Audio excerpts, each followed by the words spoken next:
they marveled that he was talking with a woman. Didn't have to say that, did he? Could have passed right over that like normal as could be. And he paused and took note. He drew our attention to their amazement that he, Jesus, our Lord, was talking to a woman. Now remember in verse 31, they called Jesus Rabbi. So Jesus in their mind is like the people they know, namely rabbis.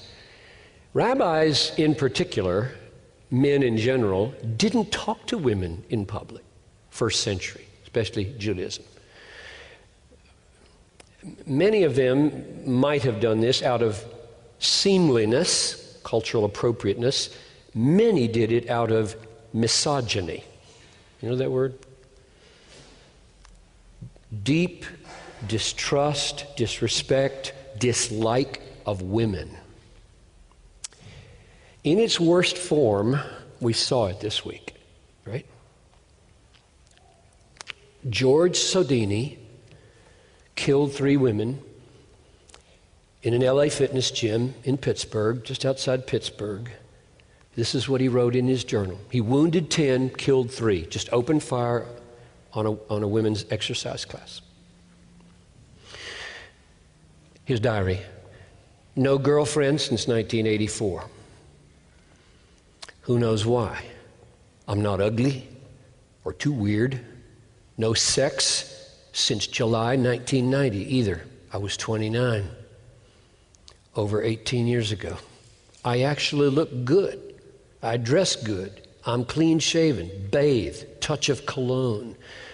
Yet 30 million women rejected me over an 18 or 25 year period. And he hated women. And he killed indiscriminately. 3 of them, and I don't know how seriously the other 10 are hurt. His disgust falls across all women, and he kills. Now, I am not saying, please don't go out here saying that's the way John views first century people or Jews or rabbis. However, he was an extreme pathological case of something real in all cultures.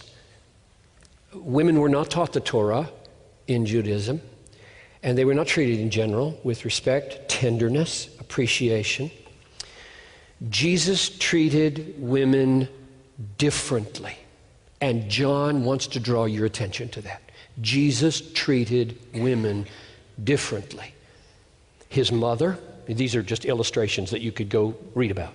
His mother, Mary Magdalene, the woman bent over for 18 years, the Syrophoenician woman, Mary and Martha, the widow with 2 coins, and others.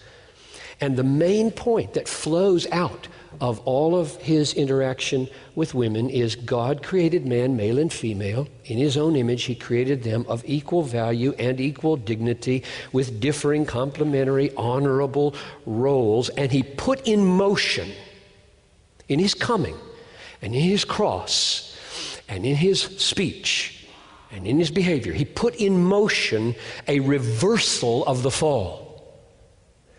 And what the fall did, this horrific corruption that has come into female hearts and male hearts. We are male and female, fallen and corrupt and sinful. And the form it takes since the fall is that women are inclined by sin to be either helplessly coquettish or brashly domineering. And men are inclined by the fall to be either timidly passive or harsh and demanding.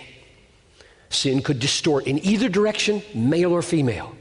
And what Jesus did was set in motion a healing of those sins, whether it's on the passivity side or the ugly, aggressive side of male or female. Wherever Christianity has become deeply rooted in a culture, treatment of women has improved manifestly. I don't know if you saw the horrific film the stoning of Sariah M. For your own sake, I hope you didn't, because it is the worst thing I've ever seen in my life. And to my dismay, I took my wife to see it because they were showing it to pastors. And it's not sexy.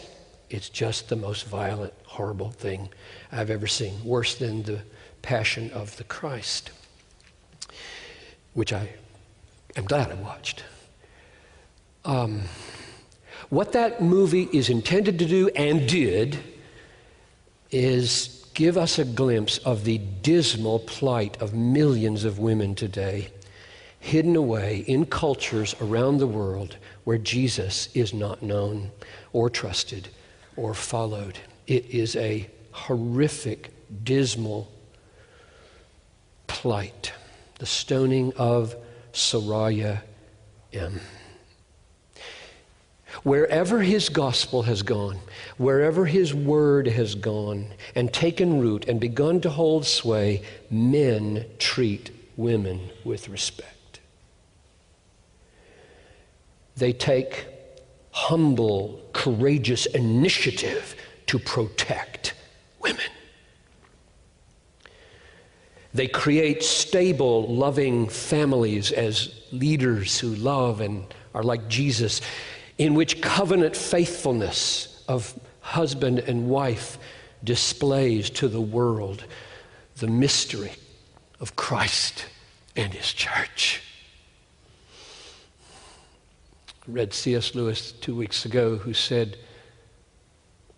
the ideal marriage is one that's most like a crucifixion, meaning the husband dies for her. That is unspeakably revolutionary in every culture, including ours.